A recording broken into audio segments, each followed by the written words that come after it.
сезондо 1200 гектар өзүбүздүн поляларыбыз менен 1200 гектар обработка кылдырбыз. 1 гектарына в среднем 1200 сом.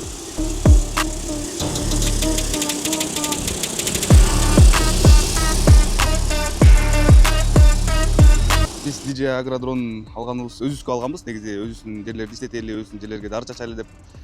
Бул биринчиден убакыттан утат экенсиң, экинчиден кандай айтсам, дарынын бүт дары убагында чачылат экен да.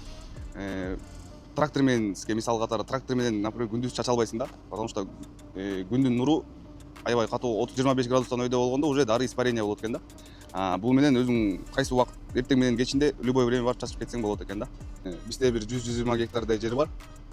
Ошону чачып, анан убакыт болгондо элге дагы кызматка чыгабыз.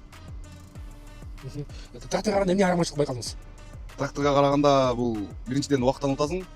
Например, эртең менен трактор поляга кирсе бир 4 саатта 10 гектар урса, бул 4 саатта бир 50-60 гектар кылат да. Убакыттан үнөмдөйсүң да. Убакыттан биринчиден, экинчиден акчасынан дагы. Мисалы десе быйыл канча гектар обработка кылдыңыз, гектардан канча сом алып атасыз?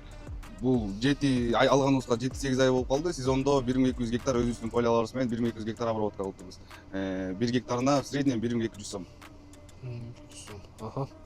Быйылкы сезонго эсептегенде канча процентин уже актап койдум деп ойлойсуз? Быйылкы сезонго эми бул 3-4 ай иштедик да. 3-4 айда аябай жакшы результат бердик.